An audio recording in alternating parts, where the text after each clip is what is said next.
They are young and confident, educated and ambitious. Born in the 1980s, they are the new generation entering the workforce, and their thirst for success knows no bounds. They're the Millennials.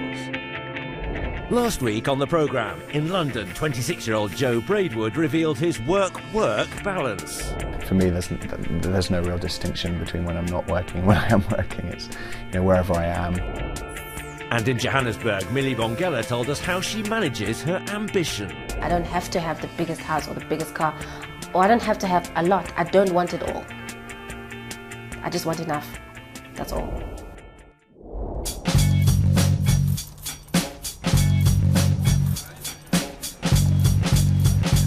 Millie's millennial philosophy on life means she always has a spring in her step.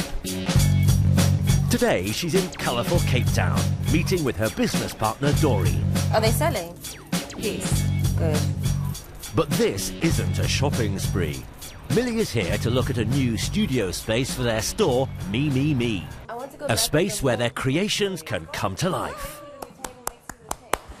I love the lights, I love the lights. The Joburg shop is going to collaborate with the Cape Town shop in maintaining it, because they're going to make the range, the Mimi range from here as well as the Doreen Southwood range.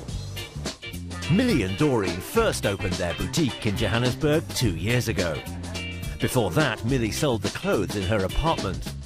A sort of pop-up market, which she called Pulchritude. Once a month on a Thursday, I'd serve them champagne and women, like a room full of about 15 women, going crazy over clothes.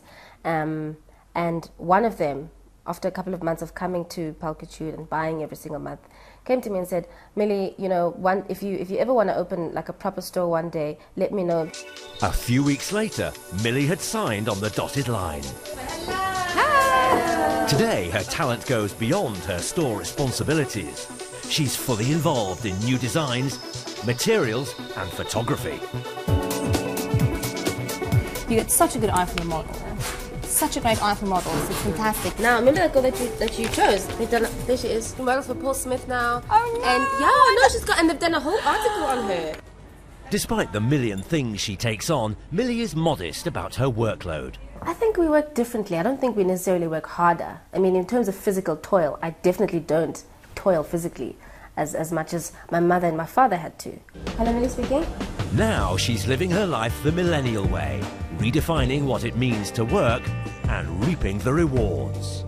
Most of my other friends are all, slaving at work from 9 to 5, and I sometimes, wake up really early, but sometimes I wake up at 12 in the day because of how I've structured my life. And it's only recently that I've got to understand that, actually, Millie, this is exactly what you worked for. Joe Braidwood is sitting comfortably at high altitude. He's taking his work with him and making his way to Las Vegas. From his window seat, Sin City makes its mark.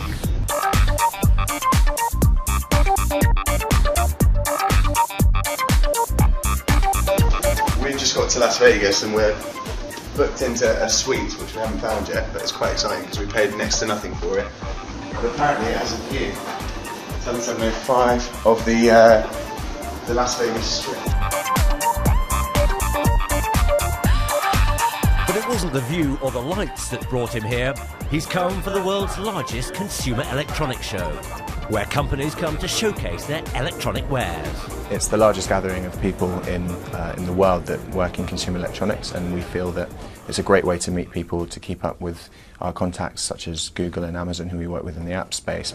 So this is the central hall at the Las Vegas Convention Center, sort of nerve center to this year's CES. For this millennial, this loud and overcrowded exhibition will be a challenge. He knows that to be seen here, he needs to stand out and break through the noise. After all, this is his opportunity to stay ahead of the competition. These are 55-inch OLED 3D TVs. They are dazzlingly bright. It's not just about the act of being there in the flesh, but it's about trying to pursue leads and trying to really make sure that you have the right mixture of good timing, a great pitch, and ultimately enthusiasm for what you're doing. A chance to introduce his product to big brands. What I'm hoping to do now is go and check out Motorola, which is just down here next to Microsoft because they've got a tablet there that should have our app on. And more importantly, cement his own brand. What are you looking for? It's called SwiftKey Tablet X. There's such fierce competition out there, and being able to actually get face to face with some of these people and talk to them about what you're doing is so much more powerful than an email in a massive inbox full of email, or a phone call that might not get picked up. Lots of people just sitting around and making important business phone calls like that chap over there. Throughout his time at the conference, Joe tweets and Facebooks on the go.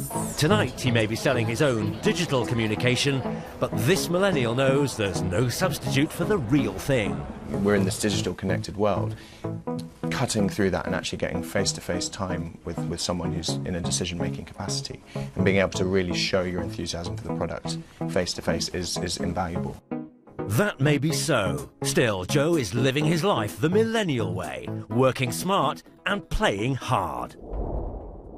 Next week on The Millennials. Relent, sweet Hermia and Lysander, yield thy crazed title to my certain right.